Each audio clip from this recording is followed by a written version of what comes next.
ராகுல் காந்தி மீது நேற்று 6 பிரிவுகளின் கீழ் வழக்கு பதிவு செய்யப்பட்டிருந்தது. நாடாளுமன்றத்தில் குளிர்கால கூட்டத்தொடரின் கடைசி நாளான இன்று நாடாளுமன்றம் தொடர்வதற்கு முன்பே இது போன்று ஏதோ ஒரு அசம்பாவிதம் நடக்குமோ என்ற எண்ணத்திலே இரு அணிகளும் காங்கிரஸ் அணியாகட்டும் அதே போன்ற பாஜக அணி இரு அணிகளுமே நாடாளுமன்றத்துக்கு வெளியிலேயே பேரணி போல் சென்று கொண்டு இருவரும் மாறி மாறி ஏட்டிக்கு போட்டியாக போராட்டம் நடத்தி வருகின்றனர். இந்த சூழல் தான் ராகுல் காந்தி இன்னும் நாடாளுமன்றத்துக்கு வரவில்லை.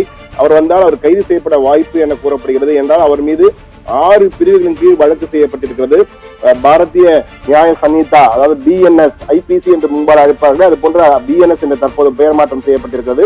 எனவே பிஎன்எஸ் செக்ஷன்கள் படி பிரிவு 117, 115, 125, 131, 351, 3 என்ற வகையிலே 6 பிரிவுகளின் கீழ் வழக்கு செய்யப்பட்டிருக்கு. அதாவது 117 வாலண்டரி காசிங் கிரீவியஸ் ஹர்ட், அதே போல 110 voluntary causing hurt, act of endangering life or personal safety of others, assault or use of criminal force, criminal intimidation, common intention என்ற வகையில 6 பிரிவுகளின் கீழே இந்த வழக்கு பதிவு செய்யப்பட்டிருக்கு. இதிலே 2 பிரிவின் கீழ் அவர் ஜாமீன் இல்லாமல் கைது செய்வதற்கு வாய்ப்பு இருப்பதாக கிட்டத்தட்ட 7 ஆண்டுகள் தண்டனை நிரூபிக்கப்பட்டால், குற்றம் நிரூபிக்கப்பட்டால் 7 ஆண்டுகள் தண்டனை கிடைப்பதற்கு வாய்ப்பு இருக்கிறது.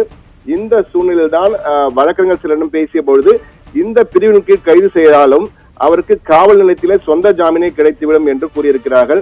ஏற்கனவே ராகுல் காந்தி ஒரு எம்பியாக இருந்த போது அவர் மீது சாதி பெயர் பேசினார் என்ற வகையில அவருடைய பதவி பறிக்கப்பட்டு பிறகு உச்ச நீதிமன்ற அந்த வழக்கின் தீர்ப்பினை, உயர்நீதிமன்ற தீர்ப்பினை தடை செய்ததன் காரணமாக அவர் மீண்டும் எம்பி பதவியை பெற்றதெல்லாம் அனைவரும் அறிந்ததுதான். இந்த சூழ்நிலையில் மீண்டும் ராகுல் காந்திக்கு ஒரு பிரச்சனை ஏற்பட்டிருக்கிறது.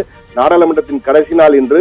எனவே இன்று நாடாளுமன்றத்தில் பெரும் பரபரப்பு காட்சிகளை எதிர்பார்க்கலாம். இந்த சூழ்நிலையில் உள்துறை அமைச்சர் அமித்ஷா வந்த காரை மறித்ததாக காங்கிரஸ் எம்பிக்கள் மறித்து போராட்டம் நடத்துவதாகவும் ஒரு தகவல் அங்கிருந்து வந்து கொண்டிருக்கிறது. எது எப்படி இருந்தாலும் இன்று நாடாளுமன்றத்தில் பெரும் பரபரப்பு காட்சிகள், பெரும் நாடக காட்சிகள் எல்லாம் அரங்குவதற்கான வாய்ப்புகள் அதிகம் இருக்கிறது. குறிப்பாக ராகுல் கைது செய்யப்பட்டால் பெரும் பரபரப்பு ஏற்படுவதற்கான, நாடு முழுவதுமே அது காங்கிரஸார் காங்கிரசின் போராட்டங்கள் வெடிப்பதற்கான வாய்ப்புகளும் அதிகம் இருக்கிறது. எது எப்படி இருப்பினும் இன்று டெல்லியில் நாடாளுமன்றத்தை நோக்கிதான் அனைவரின் கண்களும் தற்போது இருக்கிறது. பவித்ரா.